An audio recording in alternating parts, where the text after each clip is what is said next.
আমরা তো সবাই দেখে যাচ্ছি গত কদিন যাবৎ কোটা বিরোধী তথাকথিত আন্দোলন।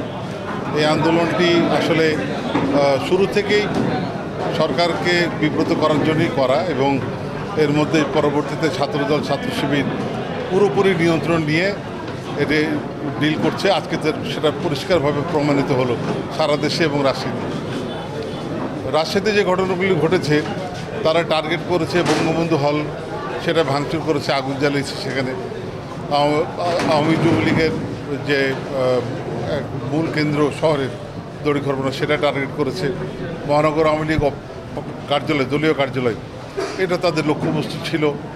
আমরা আমাদের নেতাকর্মীদেরকে তাৎক্ষণিকভাবে সমবেত করে বিশাল অবস্থান নিয়ে পাল্টা মিছিল করে একরকম ধাওয়া করার কারণেই তারা মণিচত্বর হয়ে রাজশাহী কলেজ দিয়ে চলে যায়, এদিকে আর আসার সাহস পায়নি।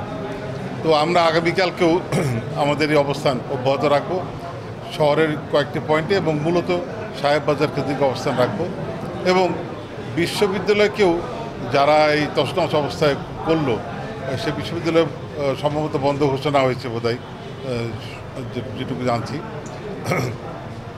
সেই বিশ্ববিদ্যালয়ে যারা আজকে উত্তেজনা সৃষ্টি করলো তারা কিন্তু চিহ্নিত গোষ্ঠী, শিবির এবং ছাত্রদল, বিশেষ করে শিবিরই বেশি।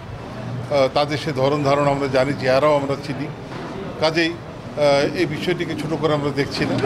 আমরা অবশ্যই কেন্দ্রের নির্দেশনা আমরা পেয়েছি, আমরা যা করার সেটাই করি।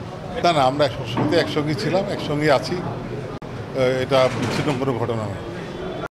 আসলে দেশের এইরকম উদ্ভূত পরিস্থিতি, কোটা বিরোধী আন্দোলনের নামে সরকার উৎখানের যে পরিকল্পনা জামাত বিএনপি যেটা করছে, সেই জায়গা থেকে আমরা যারা বঙ্গবন্ধুর আদর্শের সৈনিক বা যারা মুক্তিযুদ্ধের সৈনিক, যারা গণতন্ত্রকে লালন পালন করি, ধারণ করি, তারা তাদের এই নোংরা রাজনীতিকে প্রতিহত করার জন্য আমরা মনে করেছি যে আমাদের এক হওয়া দরকার।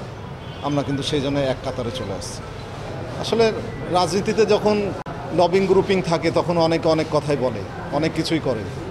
আবার খুব ক্রাইসিস মুহূর্তে আওয়ামী লীগ একসময় এক কাতারে হয়ে কিন্তু পথ চলেছে। কে কী বললো সেটি আর বিবেচ্য বিষয় না। আমরা এক কাতারে পথ চলবো, সেটি এখন আমরা প্রতিজ্ঞাবদ্ধ হয়েছি। দেখা যাক আল্লাহ এখন কতদূর নিয়ে যেতে পারে।